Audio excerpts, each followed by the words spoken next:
The New York Rangers season is officially in jeopardy as the top guys once again cannot break through against the Florida Panthers. And could this not only be the end of the Rangers season, could this be the end of some of the Rangers? We're going to break all of that down for you in this episode of Rangers Digest. Welcome back to Rangers Digest. My name is Darius Domingues. And guys, we're just kicking off the channel here. So if you haven't yet subscribed, hit that subscribe button so you can stay up to date with everything New York Rangers. And let's get right into it.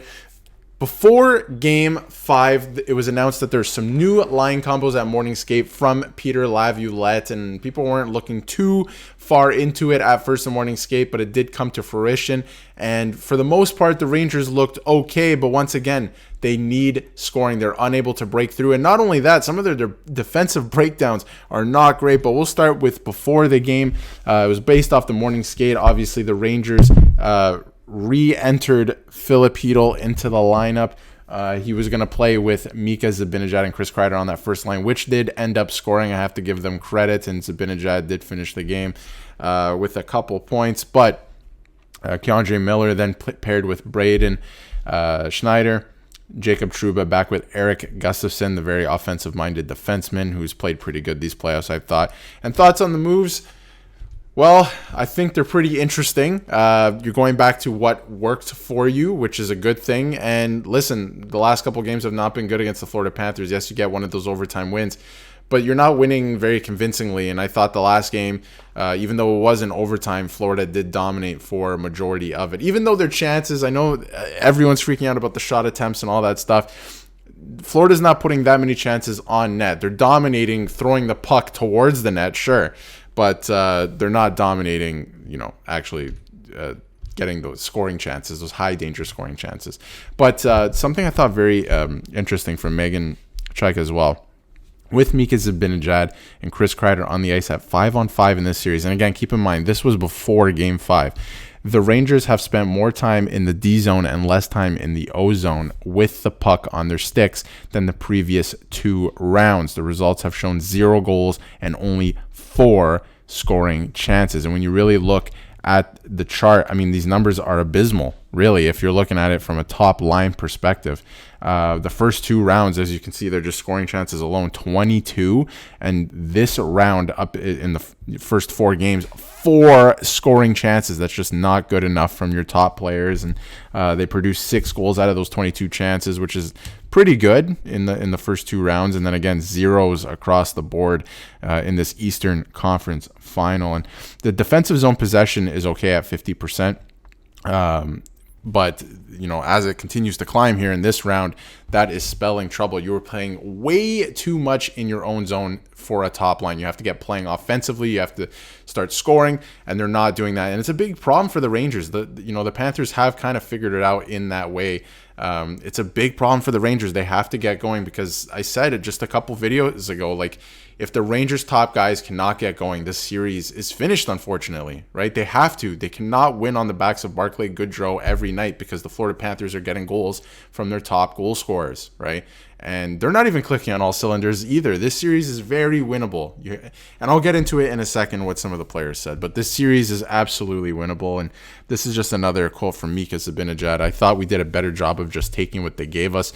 And that's what he said was working earlier in Game 5. And I don't know if I necessarily like that quote because I think, yes, in playoffs and when it gets, the games get tighter like this, deeper into the playoffs, you have to take what teams give you. Yes, I will agree with that. But at the same time, you're not generating any chances outside of that little box, right? And the Panthers did give Kreider a breakaway goal yesterday, right? It was a nice little goal and chip pass to Kreider on the breakaway. But, things like that, yes, you have to capitalize on that. But you have to create your own chances as well. So, yes, they might be doing a better job at taking what's given to them, but you were only given 1 goal in that regard yesterday, and then you scored another one with the goalie pulled. So I don't know if I necessarily like that quote. I think you have to go and take it when you're this deep into the playoffs. If you want it, take it. And they absolutely need to fix the top talent problem, all right? Too many guys are making way too much money,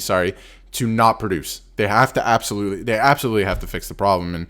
And it's been a real problem only this series, right? leading into the series. So you wonder if some guys are hurt. I wonder if Mika Zibanejad is hurt. A lot of people were speculating that he hasn't been the same since the cross-check, I believe, in Game 5 against Carolina.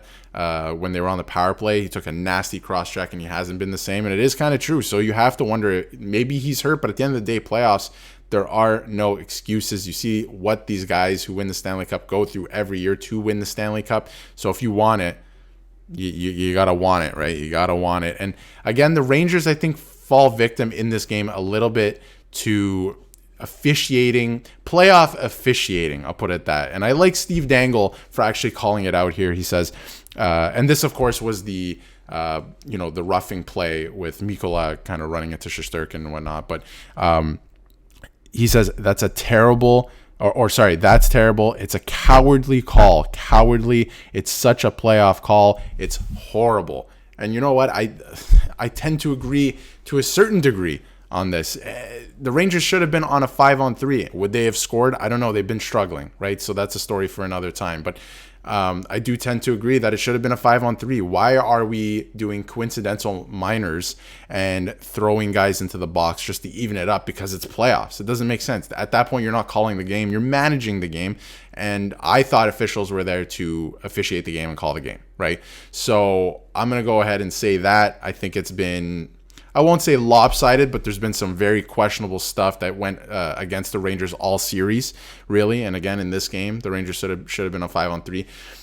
Would they have scored? That's a story for a different time, like I said. But I do appreciate Steve Dangle. The other problem that they have to fix, speaking of penalties, is Jacob Trouba has taken 11 penalties this postseason. No other player has more than 8 on the postseason. And it's true, Jacob Trouba, he has to play a little bit more disciplined. He is all around it, right? He is engaged, and that's great. That's a great thing, but he has to play a little more disciplined, or the Rangers might end up paying for it in the end, especially now with their backs against the wall.